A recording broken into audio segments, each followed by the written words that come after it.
Y en estos cursos de ampliación yo me preocupaba un poco de pensar que no teníamos con la bioética aplicada. Yo decía, tantos alumnos de medicina que tengo, tantos alumnos en posgrado, mi materia era relación médico-paciente, y porque como típica psicóloga enseñaba la comunicación. Yo siempre cuento que yo empecé porque yo era asmática y niñita, y yo sentía que los médicos no me comunicaban bien las secuelas somáticas que iba a tener por los medicamentos. Y decía, ¿por qué no me saben hablar siendo yo una niña y una adolescente? Entonces, por eso, con mi tutor García Maldonado, aceptamos tener todos los trabajos de ascenso hasta que nivel insomnio con cardiópata fueron sobre relación médico-paciente de alguna manera. Entonces, aquí vemos que la bioética, por supuesto, emerge como un nuevo campo dentro de la reflexión y también dentro de la práctica. Por eso que el objetivo específico de la bioética, por decir así, son los asuntos humanos. Voy a apurarme mucho. Donde sumento con la aplicación de los sistemas establecidos. La siguiente. Aquí puedes pasar la siguiente, porque yo sé que ustedes han visto mucho la piedra angular de la bioética. Yo después, si quieren, igualmente, ¿no? La disciplina que integra el saber ético, filosófico y el saber científico como una manera de mejorar la calidad de vida y de buscar de manera eficaz, urgente, la supervivencia del hombre y de su medio ambiente. Lo que nosotros buscamos, por supuesto, es que uno pueda desarrollar nuestras virtudes personales en el trabajo que realizamos, como enfermera, como farmacéutica, como médico, como docente, como sacerdote, en cada una de su especialidad. Entonces yo les pregunto, ¿les toca a ustedes conversar y comunicarse con personas de sufrimiento, con personas que se quejan? Por supuesto, el caso tuyo, como por ejemplo, niños, y hablan fuerte para que los demás, por ejemplo, niños que tengan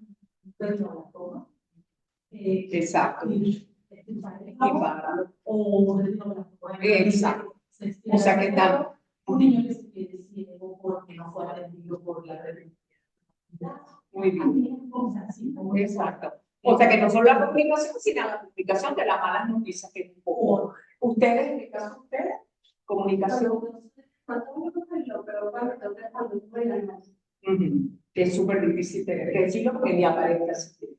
Ok. Yo creo que no estaría viendo la vida, sin embargo, cuando se va a hacer un paciente, no importa la edad que tenga. En mi caso, cuando no venimos, se va a perder el diente y el proceso del duelo es similar a la pérdida de la mujer. Claro, similar, porque es la pérdida. En el caso de ustedes, tú como docente, me imagino, es difícil dar las noticias de aprobación o reprobación. Exacto. Es muy duro porque siempre se asume tener un paro. Y para el docente es fuerte tener que explicar la razón. Claro. De las cosas más complejas de la vida.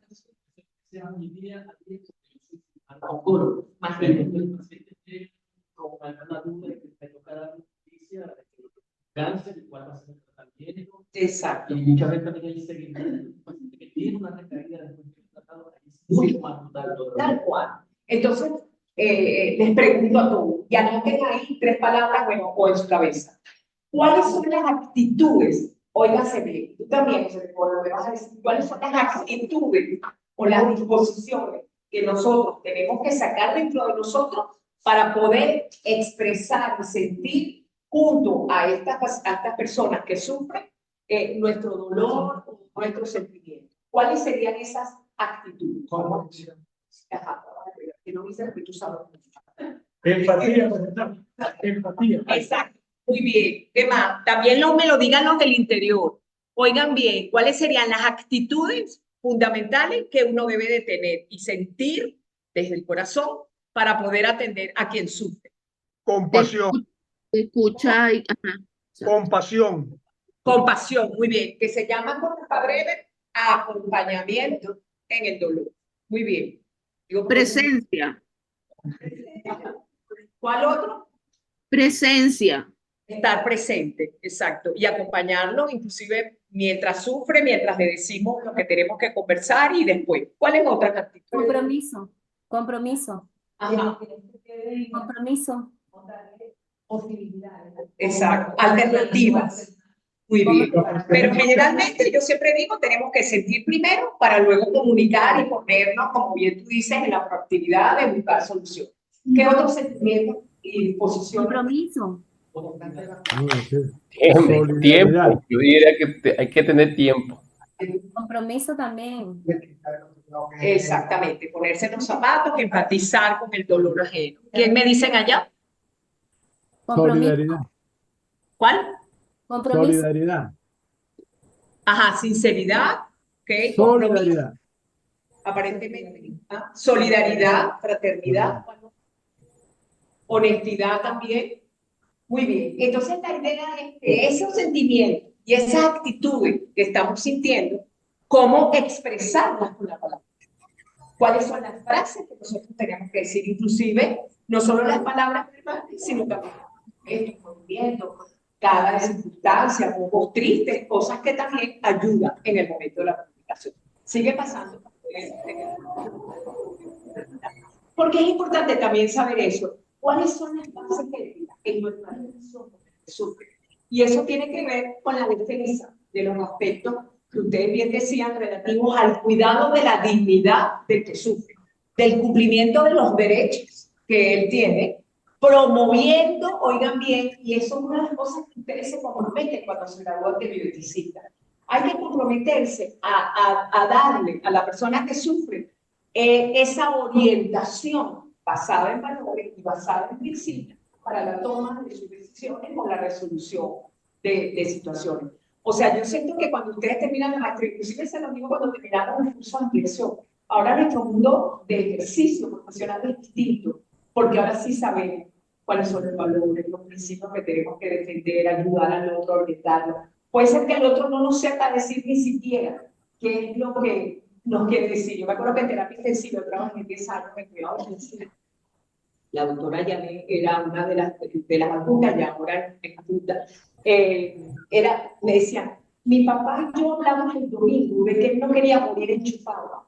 Eso enseguida yo lo decía en la revista médica, porque era ser valiente, porque ella no sabía decir, y ella no sabía escribir, me lo escribió con una X porque me dice, dile que te lo firme, que es lo que nos está diciendo.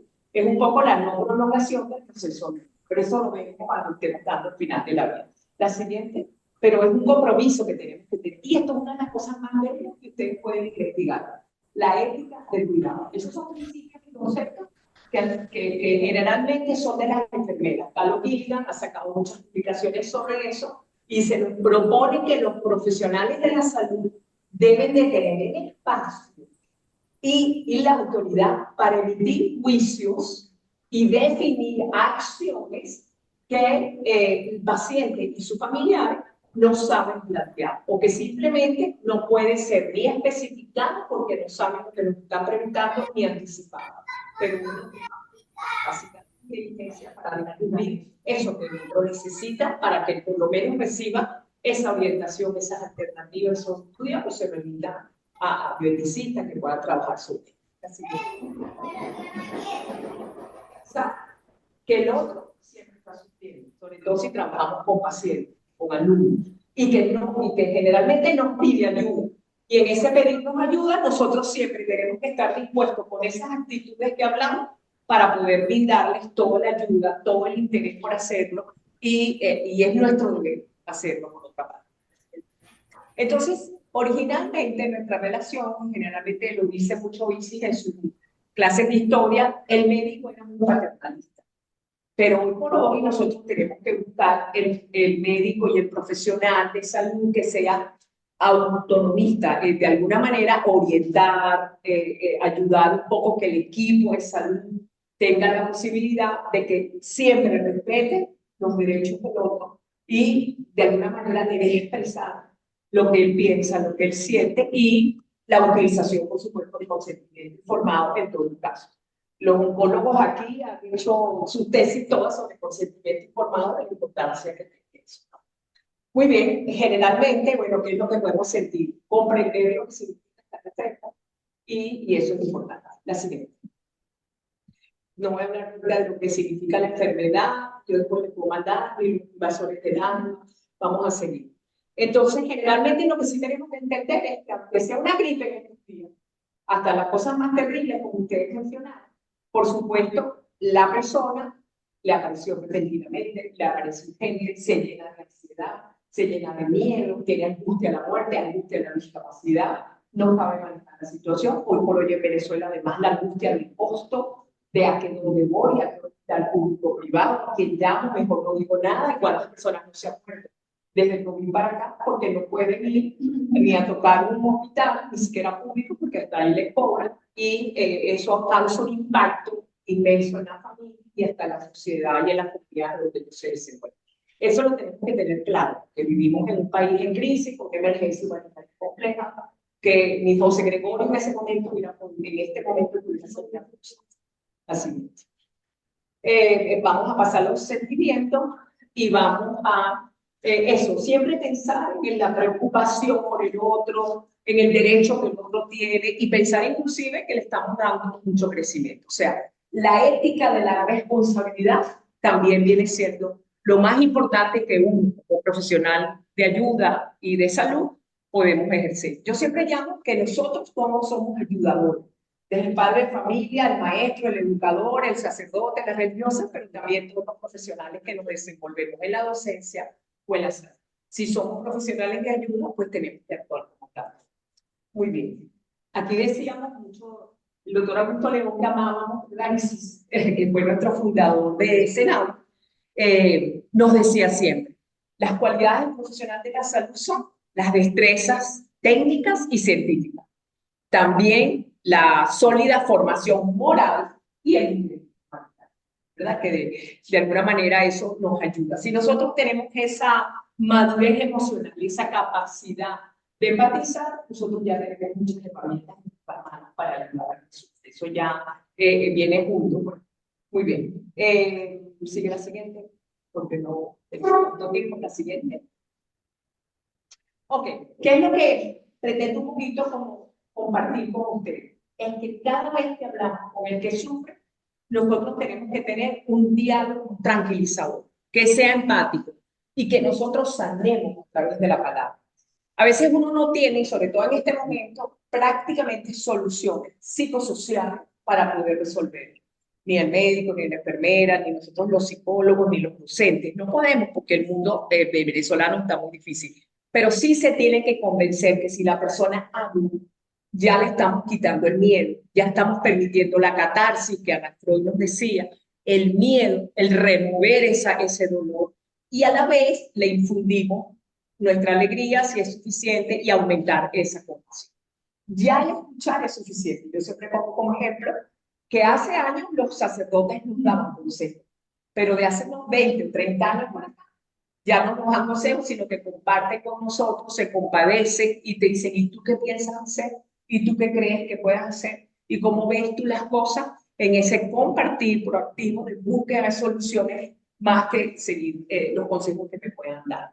Entonces yo me pregunto, ¿cómo decidí que vienes conmigo, José, que vamos a sentarnos a conversar aquí? Y yo aquí, esa vez de la yo aquí. Vamos a ver qué se nos salga. Que conté que esa parte no ha sido ensayada, sino que yo no voy a desarrollar. No me vayas sin guardar. Como decía, siempre ponernos siempre mirarnos desde la luz, siempre mirarnos a los ojos, siempre ponernos, no lo pusimos muy lejos de la luz. No, y Felipe, pero esto me pasa. Entonces, supongo que yo me tienes que dar una mala noticia, o tienes que, no, ni siquiera mala noticia. Vamos a compartir un rato algún miedo que tiene una señora de mi edad de operarse por miedo a la anestesia, por ejemplo. Y tú me tienes que convencer de que igual me tienes que operar, aunque yo me tenga una anestesia, porque es fundamental hacer, por ejemplo, un cálculo de la vesícula. No me lo puedes dejar allí, es grande. Y yo te digo, no, que le tengo miedo un poco a eso. Entonces voy a hablar. Ay, no, de verdad que muchas veces me tienes que operar de la vesícula, pero te puedo decir algo. A mí me enseñaron que esa anestesia es como un príncipe de la muerte. Puede ser que yo me muera y digo, bueno, ¿quién me asegura a mí que yo voy a salir viva de ese quirófano por una vesícula de la personalidad? A mí no pasa nada. ¿Qué crees usted? Bueno, sí le va a pasar. en medicina, que adicionalmente me paga muy buena por la serie química, porque mucho por pasar. Está bien, no se ve por y no me ya. Te puedo decir que no tiene por qué preocuparse. Hoy en día el LinkedIn es la mejor opción que tenemos en los 917 y le puedo decir que puedo estar tranquilo porque el porcentaje Me quedo tranquilo. va a estar. Te juro, doctor. Oigan esto, voy a seguir hablando a todos ustedes y ustedes me dicen. Les juro, mi doctor, es que yo estoy muerta de miedo.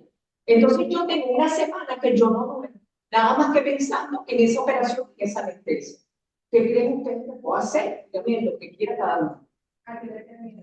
A la anestesia, que yo me quede dormida y no me despierte más, que estoy solita, porque mis hijos viven en Estados Unidos, imagínate tú lo que eso significa. Cualquier cosa yo creo que si vaya arriba. Ella que va a estar bien. Sí, pero tengo muchas cosas que hacer todavía que hacer. Divísimo. Entonces yo me siento súper miedosa, no sé qué hacer, si operarme, no operarme, de verdad que no sé de cómo hacer. Digan algo. Yo creo No, yo conozco solamente a usted y no sé qué hacer, porque ya yo lo busqué a usted porque a mí me la recomendaron. Bueno, si no se opera, probablemente ocurra lo mismo, que no No va creo que me arriesgo, porque no me quiero operar, todavía no da. No, nada que ver. Mire, mi amor, ¿Sabe por qué ustedes que me hablaron? ¿De qué actitud me hablaron ustedes? ¿De qué actitud fue que me hablaron? No, de actitudes. ¿De la actitud? comprensión, la responsabilidad. Teoría, ya pasaste. Sí, que me da muchísimo miedo. mira, antes de ir a la cirugía, nosotros vamos a hacer diferentes estudios, ¿verdad? Para ver Nada, cómo. tengo muchísimo miedo, me siento terrible. Imagínate, si Yo le agarrara las manos y le digo que estoy contigo. Te acompaño en todo momento. vamos a rezar para que te tranquilices. No, yo tengo toda esa Virgen de Guadalupe y la Fátima que me la regaló Ever llena de velas, pero aún así estoy muerta de susto. ¿Qué me dicen los de allá? Yo le agarrara las manos y le digo que estoy contigo en todo el proceso y no te suelto. Te doy la fortaleza de estar contigo y guiándote en el camino. Gracias, Joel, pero yo no creo que nos veamos porque yo de verdad no creo que me pueda operar. Otro. Es que tengo muchísimo miedo, que no sé qué hacer, y más si mis hijas. Operarme a ver si me quedo. No, no, no. Prefiero que la vesícula se reviente. O sea que Niño, ¿qué vivimos ahorita de actitud?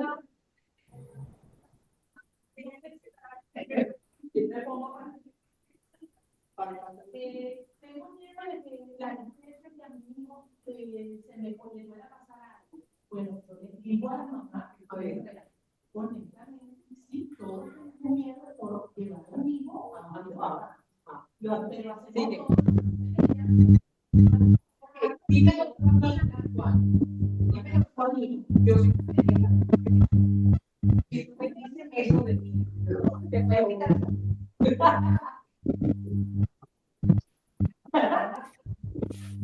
Oiga, oiga, oiga.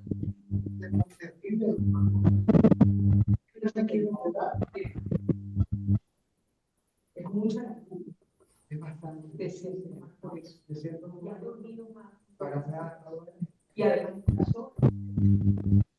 pudieron hacer. me expliqué. Nada de explicaciones, nada de estadística. Yo sé que las quieren quedar, las van a dar porque yo les lo que ustedes me dicen. ¿Me entiendes? Entonces, Felipe me lo dijo. A mí me hubiera muerto de miedo si a mí me tocara. Eso es lo que hice con el mismo tono. Entonces, gracias por comprenderme. Ustedes me hablaron de comprensión, que es la clave de la relación. Mira, yo de vez en cuando yo explico todas las manos. Es que mi hijo adolescente, no sé qué, y el internet, no sé qué, no sé qué más, no sé, no quiere comer, me dice y me contesta más, como que es un lugar. Pero ya no, que mi esposo está obstinado, yo voy a luz hace 6 semanas y no me ve sino dando pecho y no quiere saber nada, yo no quiero saber nada de él. Ponte en su lugar. Y ponte en su lugar significa que de alguna manera comprendo. Me siento lo mismo, me siento mal, que entonces se siente de valía. ¿entiendes? Entonces, esa es cuando yo digo, le voy a dar la propuesta de comunicación, porque ¿qué nos sucede? Generalmente, con los profesionales, los porcentajes, yo, está bien, pero lo vamos a decir, porque vamos a suponer que sigamos. Entonces, bueno, es terrible. Entonces, las cosas son un poco complejas. Sí, porque es que también hay un Como que, tío y mi hermano. por supuesto que tiene igual. Cuando él me dice, entonces, ¿cómo hago? Tienes que confiar en él. Y ahí es que vamos a decir todos los discursos que ustedes digan. Pero lo tenemos que decir después que hayamos enfatizado, miren las actitudes, pero las transformamos en palabras.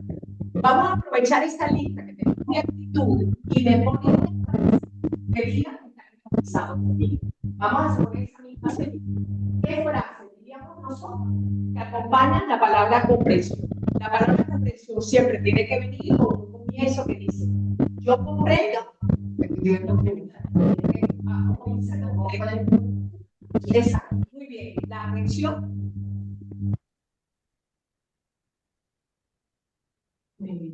La atención excelente. Empatía. Otro que no lo haya dicho. Me pongo en tu lugar. Me pongo en tu lugar, perfecto. Aceptación. ¿Quién me dice aceptación?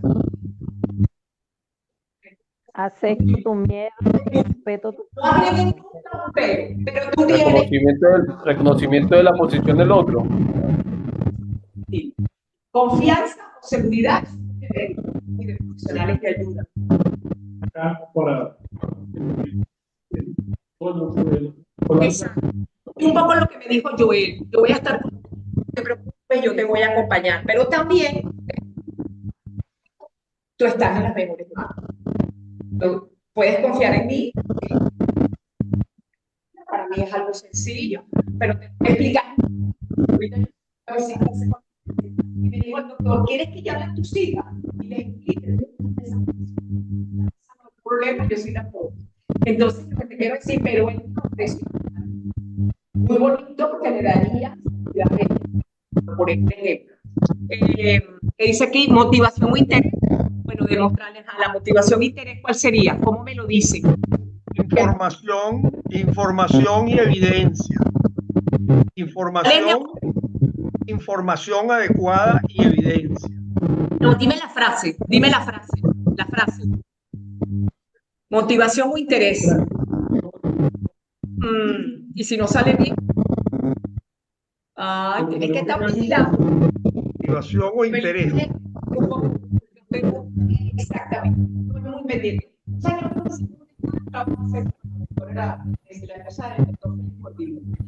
Los beneficios y los riesgos. Ahí sería lo que los beneficios y los riesgos en cuanto a lo que se espera. Pero los cirujanos ayudamos muchísimo a hacer la tesis. Nos quedamos así. El oncólogo, el médico cirujano, sabían decir lo que tenían que decir. Dice mucho en la Ajá, afecto, dulzura, ¿cómo se dice eso? Mi niño, exactamente. Y tú le pusiste la eso no se hace, porque pueden gustar. Tengo la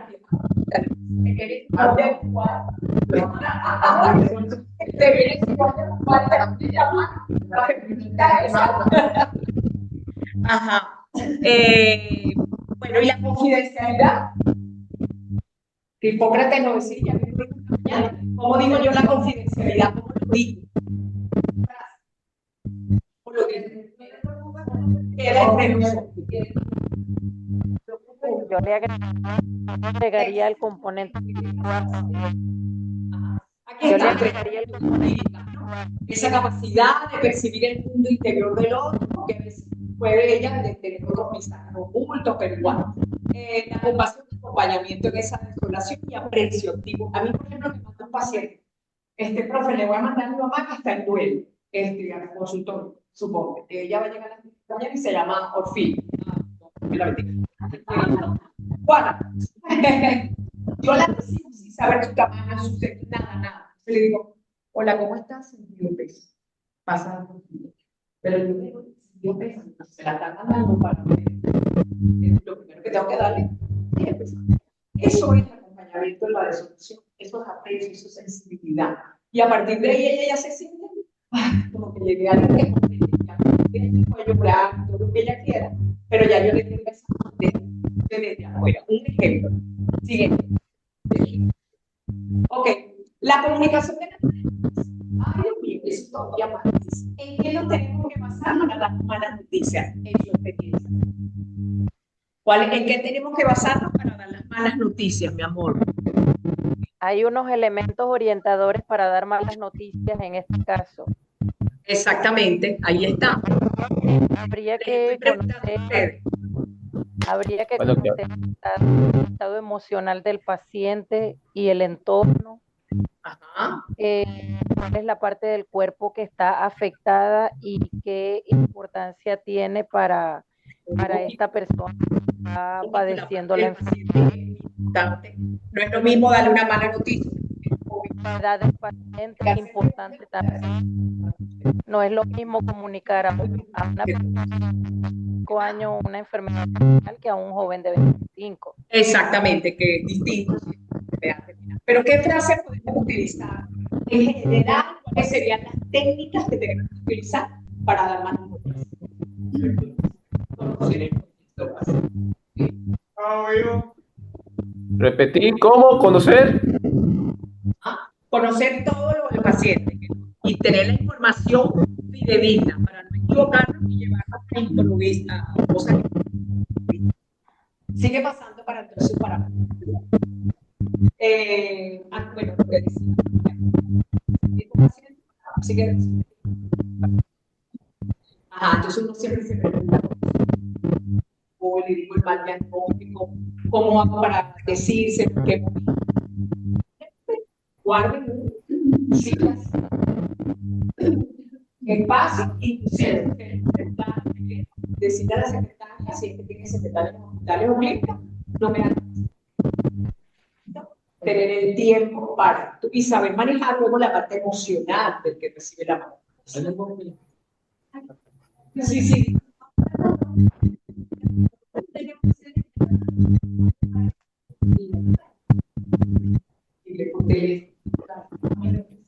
Es más difícil. Pero igual, hay ciertas técnicas que exactamente. Eso todo lo esto es largo, pero es simplemente país que dice como cuando mi madre fue desahuciada, el médico que me hablaba de su muerte, de cuidados básicos de una sucesión de horror, no encontré la mejor señal. Él caminaba y me iba diciendo a mi mamá, y yo dentro de mí pedía gritos, dame 5 minutos para decirme lo que me estás diciendo y buscar alternativas para lo que yo debo hacer de mi mamá. En ese momento abrió el ascenso y yo me quedé para poder tener ese ¿por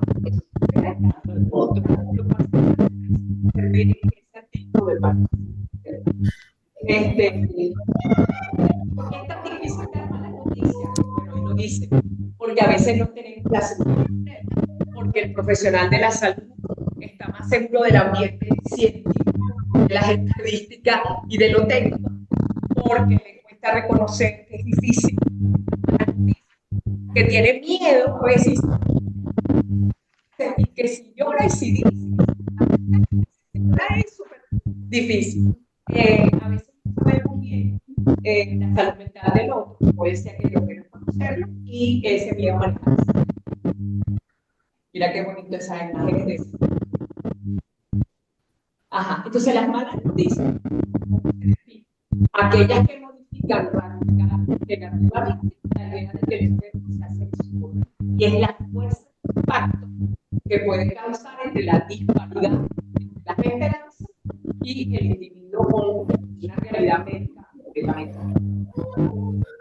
Como me decía una ginecóloga que piensa, decía, me es mucho más difícil una que tiene cáncer que decirle a una madre, a una adolescente, tu hija está cansada. Bueno, todavía hay esperanza en el embarazo más joven. Que también sigue adelante. Claro, la diferencia de los pacientes optimistas. Exacto. Fíjense que en 1961 el diagnóstico se ocultaba. No se le decía a los pacientes que cuando tenían diagnóstico maligno. Años después, como el diagnóstico se le daba como mucho disfraz. Sí sabían, pero luego un tumorcito. Mejor vamos a ver.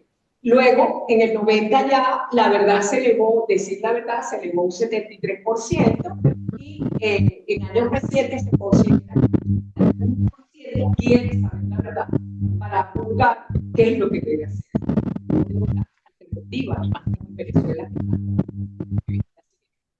¿Quién informa?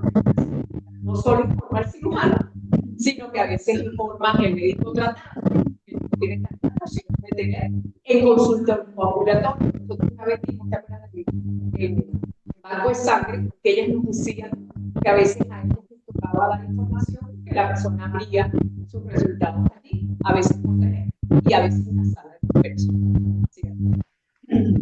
Hay que considerar la edad, el tipo de paciente, la enfermedad que tiene, la edad que esa persona tiene, las secuelas, el tratamiento. No es lo mismo decir la primera vez que cuando hay que recibirla, etcétera.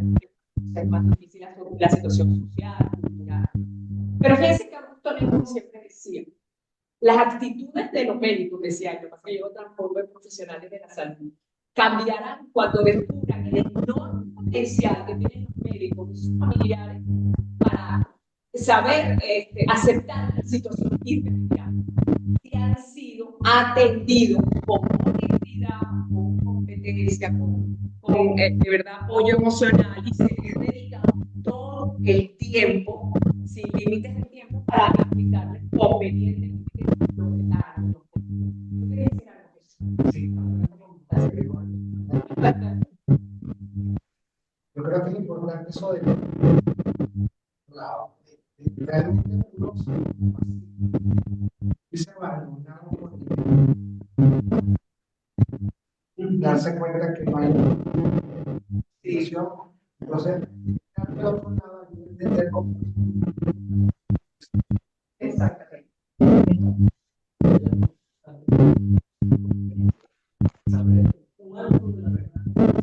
Exactamente, eso mismo. No te comprendas. Y ahí está entre las recomendaciones, dice, y Diego Gracia lo dice mucho, no es un acto único. Puede ser durante varias sesiones y durante varios momentos. Exactamente, ahí está, ahí la vamos a ver. Bueno, el trato respetuoso, la verdad, el derecho, cumplir con los principios éticos, el derecho. Así. O sea, la comunicación como estrategia. Ajá, entonces, ahí también lo hemos dicho, la siguiente. La siguiente. Entonces, la consideración. Estar absolutamente seguro que el paciente, saber que el paciente tiene derecho a conocer su situación. A veces, digamos, empezamos con el líder de la familia. Después de ahí sabíamos si es que queríamos no saber los demás, el hermano mayor, el hijo mayor, la esposa si la veíamos joven, etcétera, etcétera. También siempre que no existe fórmula justa, ni una técnica exacta en una situación individual. Y va a depender de cuánto conocemos a nuestro paciente y todo. Y averigüe además qué sabe y qué desea saber. Estos conocedores de decir la verdad en las psicología dicen, espérense a las preguntas que el paciente tiene. Y en función de las preguntas que te hagan, no se anticipen a decir. Esto es la tesis tú. Esto es tu tesis.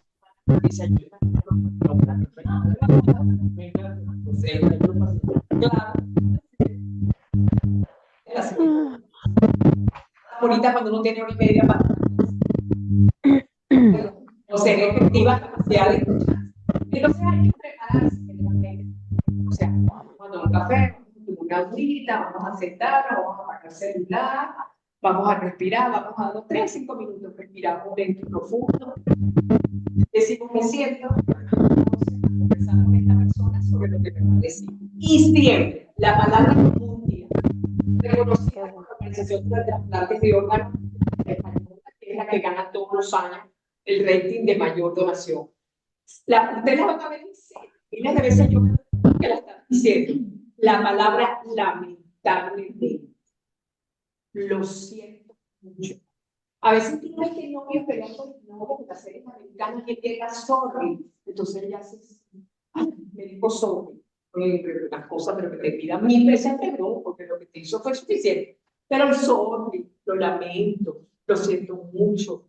De verdad que para mí es muy difícil esto que debo decir, debo informarle con carita, ojo, nariz, todo adecuado al otro. Vasito de agua, Kleenex para limpiar, manzanillita, todo eso está bien. Acompañarme emocionalmente y entonces decir aquello que practicaba. Entiendo cómo te sientes, comprendo tu dolor, me imagino tu sufrimiento, yo sé que es difícil, me imagino que creo que para ti ha sido un perturbador, yo sé que estás sufriendo, me imagino que, ¿entienden? O sea, me pongo su lugar, me pongo su lugar, me pongo su lugar en el hijo, con el esposo, con la pareja, con quien sea, con su mamá, con su abuelita, estoy triste, yo entiendo cómo te sientes, yo sé que estás triste, me imagino tu dolor, etcétera, etcétera. Y luego diseñar el plan de apoyo.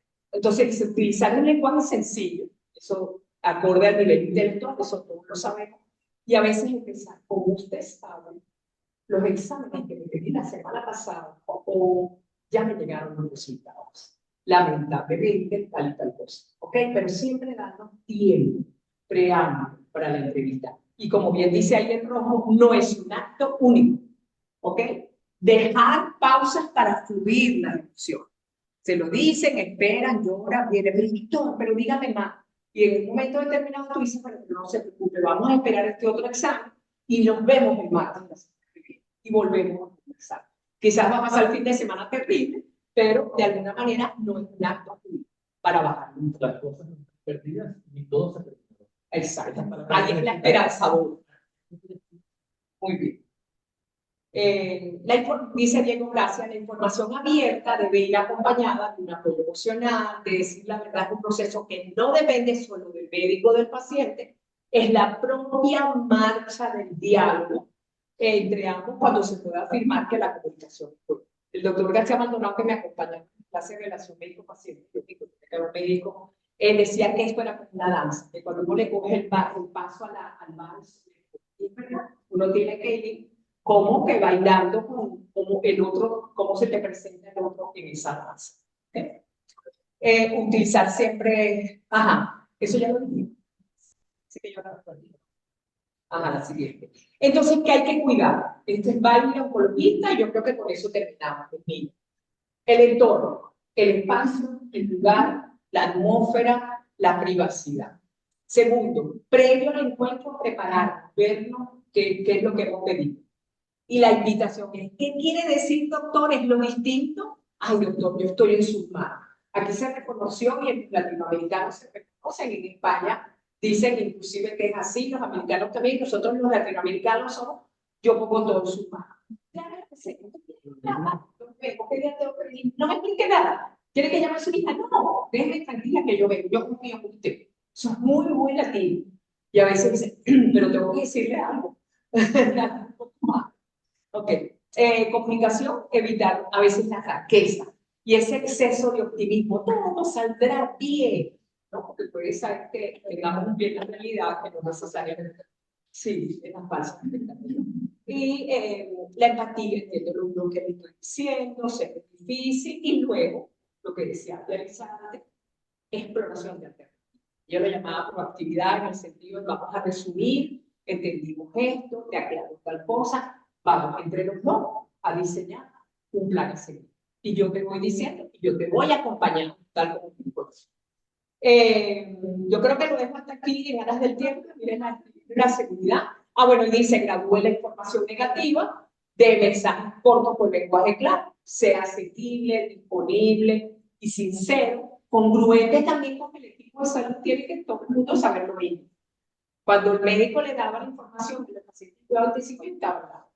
Le dicen, y ellos no entendían por qué es tan dura la realidad que les estaban diciendo. que yo tenía que estar, acuérdate, todo lo que te digo fue esto. Ay, no, yo no capté. A veces que la crisis no es lo que es. Entonces, sí, yo quiero que tú te digas, o tú quieres que lo vamos a llamar y te explico por eso. Por eso es que es bueno que le escribo. Y le decíamos a la enfermera y le decíamos a todos que ya el doctor había hablado. Por ejemplo, es una manera de Sí. Sí. Sí. Entonces, a veces hay que Corroborar. Ajá. corroborar. Sí. Que no- Otro familiar. Exacto, para que pueda venir así es. Exacto, y que facilitar las condiciones para que empecemos. La información es la actitud ética, eso es bioética aplicada. Ustedes están comprometidos a hacer las cosas de en adelante muchísimo mejor. Yo de verdad me encanta cómo hicieron todas sus personajes, me encantó la clase de hoy de poderlos ver, me encantó que nos comunicáramos todos con la gente del interior. Ya saben que tienen una buena nota, empiecen este cuatrimestre con muchísima esperanza, no se angustien por los resultados de baja calidad de algunos, eso no pasa nada, ahorita tenemos el tiempo, pero hay que estudiar muchísimo, mañana, tarde, noche, fines de semana, días libres, a toda hora hay que estudiar, hacer todos los trabajos a tiempo, poner como prioridad la maestría si queremos entonces estudiar la maestría. No sé si ustedes, no, mis niñas, terminan entonces.